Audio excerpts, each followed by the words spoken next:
আজকের এই গল্পটা শুরু হোক আমার বাড়ি দিয়ে। 17ই ডিসেম্বরের সকাল তড়িঘড়ি দিয়ে বেরিয়ে পড়লাম বাঁকুড়া স্টেশনের উদ্দেশ্যে। গন্তব্য হাওড়া স্টেশন এবং সেখান থেকে আজ যাব প্রিন্সেপ ঘাট। তো নমস্কার বন্ধুরা, নতুন একটি পর্বে আপনাদের সবাইকে স্বাগতম জানাচ্ছি। প্রথমে সবাইকে জানাই শুভ সকাল এবং আমি এখন দাঁড়িয়ে রয়েছি ঠিক বাঁকুড়া জংশনের 3 নম্বর প্ল্যাটফর্মে। আর সময় ঘড়ির কথা যদি বলি, ঠিক 7:15 আর আজকে আমি এখান থেকে যাব সরাসরি প্রিন্সেপ ঘাট। আপনারা কিভাবে যাবেন, এই প্রিন্সেপ ঘাট কত টাকা খরচা, সমস্ত তথ্য নিয়ে আজকের এই ভিডিও থাকছে। তাহলে চলুন ভিডিওটাকে প্রথম থেকে শুরু করা যাক। বাঁকুড়া থেকে সকাল 7:08 আমাদের ট্রেন রয়েছে, Purulia superfast express, train number 128। Train তার নির্ধারিত সময় থেকে 24 মিনিট মতো দেরি করে পৌঁছালো বাঁকুড়া জংশনের 3 নম্বর প্ল্যাটফর্মে। বাঁকুড়া থেকে হাওড়া পর্যন্ত ট্রেনে ভাড়া পড়েছে আমার 105 টাকার মতো সুপারফাস্টে। এরপর আমাদের ট্রেন তার গন্তব্যের দিকে রওনা দিল।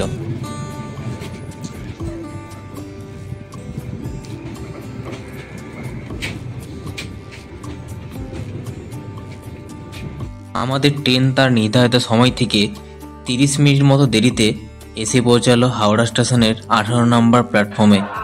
এবার এখান থেকে ট্রান্সফার হবো হাওড়া 2 নম্বর জেটি ঘাটে। এই হচ্ছে হাওড়া রেলওয়ে স্টেশন। আপনারা ঠিক বেরিয়ে আসবেন, বেরিয়ে আসার পর রোডের পাশেই রয়েছে এই যে জেটি ঘাট নাম্বার 2। এখান থেকেই আপনারা যেতে পারবেন খুব সহজেই। এই যে বাবুঘাট, দুটো বাবুঘাট দুটো নিয়ে নিলাম এখান থেকে। দুটো টিকিট নিয়ে নিলাম এখান থেকে। টিকিটের মূল্য হচ্ছে মাত্র 6 টাকা। কিভাবে আসবেন এই প্রিন্সেপ ঘাটে? ধর্মতলা থেকে হাঁটা পথে কিংবা গাড়ি ভাড়া করে 10 মিনিটে পৌঁছে যেতে পারেন এই প্রিন্সেপ ঘাটে। এছাড়া দমদম বা মাঝেরহাট স্টেশন থেকে চক্কর রেলপথে পৌঁছে যেতে পারেন এই জায়গায়। আর আপনারা যদি হাওড়া দিক থেকে আসছেন তাহলে ট্যাক্সি, ওলা, উবের কিংবা বাস, এছাড়াও মেট্রো রয়েছে। খুব সহজেই আপনারা চলে আসতে পারেন এই প্রিন্সেপ ঘাটে। আচ্ছা, আমাদের লঞ্চ চলে এসছে MV সরস্বতী। আজ এটা করেই আমরা যাব বাবুঘাট। তারপর ওখান থেকে আমরা যাব প্রিন্সেপ ঘাট। বাবুঘাট থেকে প্রিন্সেপ ঘাটের দূরত্ব হচ্ছে ওই 2 কিলোমিটার মতন।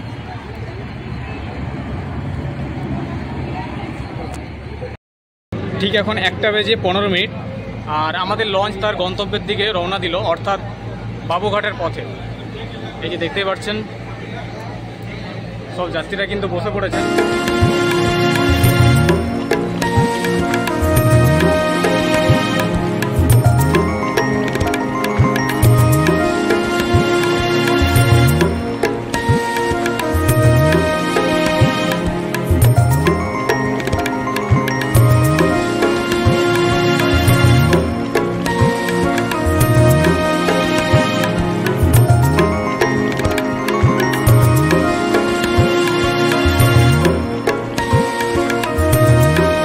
মাত্র 15 মিনিটের মধ্যে পৌঁছে দিল এই বাবুঘাট ফেরিঘাটে।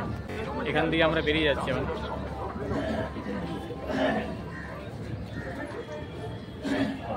আমরা বাবুঘাট থেকে বেরিয়ে এলাম আর এখন যে রোডটা ক্রস করছি সেটা হচ্ছে স্ট্যান্ড রোড। এই স্ট্যান্ড রোড দিয়ে আমরা যাব প্রিন্সেপ ঘাট। স্ট্যান্ড রোড দিয়ে সোজা হাঁটতে লাগলাম। 10 থেকে 15 মিনিট হাঁটার পর আমরা এসে পৌঁছালাম প্রিন্সেপ ঘাটে। সত্যি কথা বলতে প্রথমে ভাবছিলাম হয়তো দেখার মতো কিছুই নেই। যখন সামনে এলাম সত্যি দুর্ধর্ষ লাগছে এখানকার প্রাকৃতিক সৌন্দর্য এবং এখানকার পরিবেশটা। এখানে খাবারের দোকান টুকটাক রয়েছে, আপনারা চাইলে চা নাস্তা করতে পারেন। এই যে সমস্ত দোকান রয়েছে এখানে।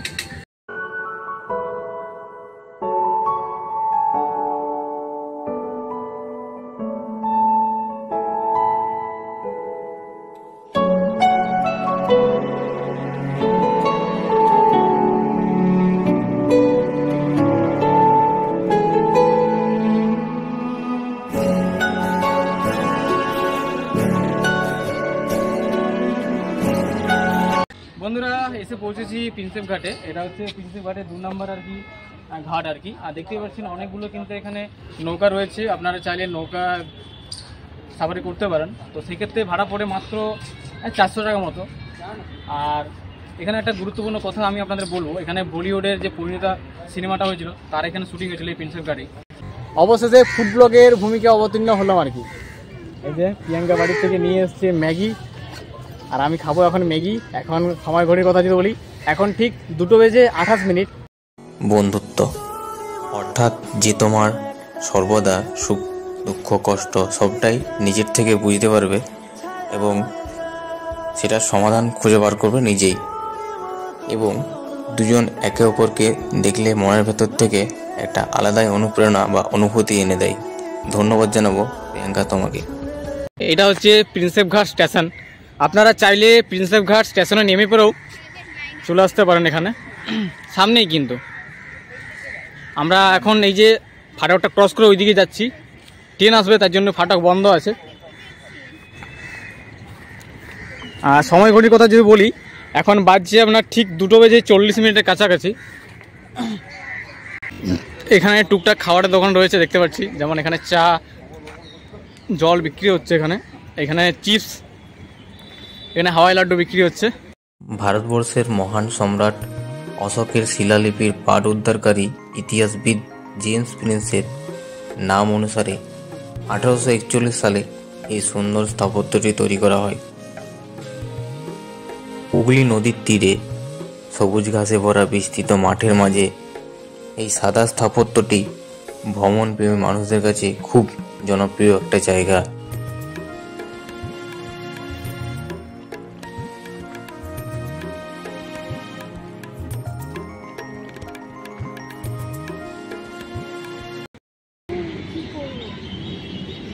এখানে বিশাল আকৃতির একটা হাতি দেখতে পাচ্ছি, তার পিছনে একটা মাঝারি, তার তলায় একটা বাচ্চা হাতি। দারুণ লাগছে এখানে এই দৃশ্য। যারা আপনারা আসছেন সিঙ্গেল আসবেন না, কারণ দুঃখ লাগবে। সত্যি কথা বলছি, দুঃখ লাগবে। আপনারা এলে একজন সঙ্গী নিয়ে আসবেন। হ্যাঁ, যদি সঙ্গী না পান বন্ধুকে অবশ্যই নিয়ে আসবেন। আমি এই যে বন্ধুকে নিয়ে এসেছি, প্রিয়াঙ্কাকে। প্রিয়াঙ্কা কেমন লাগছে বলো তোমার? খুব ভালো লাগছে, একদম সুন্দর জায়গা, দারুণ। অনেকদিন ধরে ভাবছিলাম আসবো, আসতে পেরে আমি খুব হ্যাপি, খুব সুন্দর লাগছে। একদম একদম দারুণ লাগছে। কেমন লাগলো আপনার? হ্যাঁ, অবশ্যই খুব ভালো লেগেছে। আচ্ছা, মানে প্রথমবার আসছি, কিন্তু এর আগে আমি কখনো, আমার কাছাকাছি বাড়ি কিন্তু খুব একটা আসা হয় না। আচ্ছা আচ্ছা তো এলাম, এসে খুব ভালোই লাগছে। আচ্ছা, এটা তো মনুমেন্টটা রয়েছে পরের দিকে, মানে পার্কটা রয়েছে, ওদিকে থেকে বসতে পারেন, বসার জন্য খুব ভালো, সময় কাটানোর জন্য নিজেদের মধ্যে সব থেকে ভালো জায়গা বলা যায়। ভালো জায়গা নিজেদের সময় কাটানোর জন্য, খুব কম সময়েতে ভালো। সকালের প্রিন্সেপ ঘাট আর এখনকার প্রিন্সেপ ঘাটের মধ্যে পার্থক্যটা কিন্তু সম্পূর্ণ আলাদা। আর এখন সেজে উঠেছে এই প্রিন্সেপ ঘাট। দেখতেই পাচ্ছেন আমি এখন দাঁড়িয়ে রয়েছি মনুমেন্টের সামনে। তো আমরা শ্যুট করলাম কিছু ভিডিও, সেটা আপনারা দেখতে পাবেন ইনস্টাগ্রামে। যারা এখনো পর্যন্ত ফলো করেননি অবশ্যই করতে পারেন, সুরজ চক্রবর্তী 35। ভিডিওটা কেমন লাগলো আপনাদের অবশ্যই কিন্তু কমেন্টস করে জানাবেন। যদি ভালো লাগে লাইক করতে পারেন। আর এই ধরনের যদি আরও ভিডিও দেখতে চান আমার এই ছোট্ট চ্যানেলটাই, অবশ্যই চ্যানেলটি সাবস্ক্রাইব করতে পারেন এবং পাশে থাকা বেল আইকনটি অবশ্যই প্রেস করে রাখবেন, কারণ নতুন নতুন জায়গার ভিডিও কিন্তু এই চ্যানেলেই আপনারা দেখতে পাবেন। তো দেখা হচ্ছে খুব সুন্দর একটা ভিডিওর সাথে। আজকের মতন বিদায় নিচ্ছি। সবাই ভালো থাকবেন, সুস্থ থাকবেন। সবাইকে শুভরাত্রি এবং অনেক অনেক ভালোবাসা। টাটা।